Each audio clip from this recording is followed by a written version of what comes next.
Donc bonjour, donc voilà l'exercice qui ressemble un petit peu, hein, je dis bien un petit peu à l'exercice de l'examen. C'est un exercice type. Donc dans cet exercice, on vous demande ou bien on considère l'association parallèle d'une bobine d'inductance L et d'un condensateur C aux bornes de laquelle est branchée une source idéale de tension sinusoïdale de pulsation oméga délivrant la tension efficace U efficace.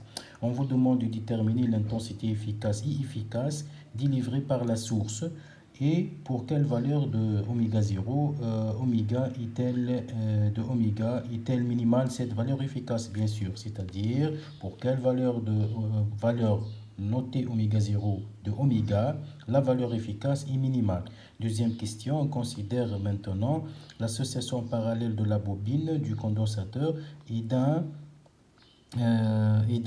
résisteur de résistance secondaire alimenté par la même source. On vous demande pour quelle valeur de oméga l'intensité efficace délivrée par la source est-elle minimale. Puis on vous demande de déterminer la bande de pulsation delta W, c'est-à-dire l'intervalle W1 et W2 pour I efficace inférieur ou égal à la racine de 2 fois efficace min. Donc je passe directement à la correction de l'exercice. Donc qu'est-ce que j'ai noté? J'ai dessiné le circuit et le suivant où on a L et C sont en parallèle, parcouru bien sûr par la valeur de IM qu'on doit chercher, bien sûr en complexe. L ici sont en parallèle, alimentés par U de T. Et vous voyez ici que ZL est parallèle à ZC. En utilisant un pont diviseur de courant, c'est-à-dire on peut déterminer directement l'intensité de courant, telle que l'intensité de courant, de façon générale en appliquant la loi d'Ohm, n'est autre que l'inverse de l'admittance fois la tension. Donc voyez ici que IM égale 1 sur JL oméga plus JC oméga fois UM, admittance équivalente puisque les composants sont en parallèle. Donc, comment j'ai fait? Donc, on va noter bien que IM égale 1 sur Z équivalent fois UM. Ça, c'est le diviseur de courant avec 1 sur Z équivalent égale 1 sur ZL plus 1 sur ZC. Donc, 1 sur Z équivalent n'est autre que 1 sur JL oméga plus JC oméga. Donc, je peux écrire par la suite que IM qui est égal à 1 sur JL oméga plus JC oméga fois UM.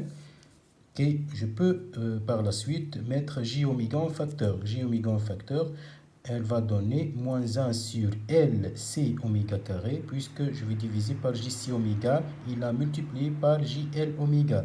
Donc J fois J égale à moins 1, il reste moins 1 sur LC oméga carré, plus 1 fois UM. Je suis toujours en complexe, est égal à IM complexe. Passons au module, donc c'est-à-dire la valeur efficace. La valeur efficace revient à déterminer le module de cette expression.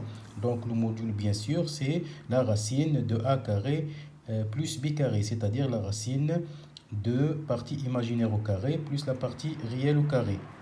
Donc qu'est-ce que j'ai trouvé? J'ai trouvé que I efficace n'est autre que le module de cette expression. Donc c'est JC oméga facteur de 1 moins 1 sur LC oméga fois UM encore complexe. Passons au module directement. Module de JC oméga égale C oméga carré racine. Il reste C oméga.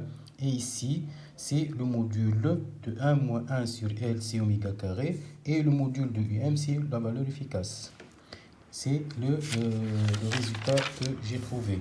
Donc je passe à la même question, petit a, mais on vous demande pour quelle valeur oméga, oméga 0 de oméga, la valeur I efficace est minimale. Pour que la valeur efficace, dans ce cas, je peux la noter nulle pour oméga égale à oméga 0. Donc, c'est-à-dire que la valeur efficace que j'ai cherchée précédemment, elle est égale à 0. Dans ce cas, quand est-ce qu'il est égal à 0? C'est pour 1 moins 1 sur LC oméga carré égale à 0. D'accord? Donc, dans ce cas, cette valeur d'oméga, je la détermine directement puisque j'ai écrit qu'elle est égale à 1 moins 1 sur LC oméga carré égale à 0 pour oméga égale à oméga 0 et 1 égale à 1 sur LC oméga carré et je trouve directement que oméga qui est égal à oméga 0 égale à 1 sur la racine de LC. C'est la pulsation propre. Question 2. On considère maintenant l'association parallèle de la bobine, condensateur et un résisteur de résistance R. Je dessine le circuit comme le montre ici. Donc c'est ZL en parallèle avec ZC, en parallèle avec ZR et alimenté par la même source de tension. Donc de la même manière, on va utiliser un diviseur de courant. Donc dans ce cas, IM comme d'habitude égale à 1 sur Z équivalent UM fois UM complexe égale à 1 sur JL oméga plus JC oméga plus 1 sur R UM. Je n'ai pas fait ici de réduire au même dénominateur. Je passe directement à la valeur efficace sur le module de cette expression. C'est le module. Donc la valeur efficace égale à quoi? Après un certain calcul fait, elle est égale à U efficace sur R fois la racine de 1 plus RC oméga moins R sur L oméga le tout carré. Racine est égale U efficace sur R, la racine de 1 plus Q carré, facteur de oméga sur oméga 0, moins oméga 0 sur oméga au carré. C'est ce qu'on a vu dans le cours. Avec oméga 0 égale à 1 sur la racine de LC et Q égale à R sur L oméga 0 égale aussi à RC oméga 0. C'est le facteur de qualité. D'accord? La bande de pulsation pour I efficace min égale à U efficace sur R et efficace, elle est comprise entre racine de 2 I efficace min et efficace min. D'accord?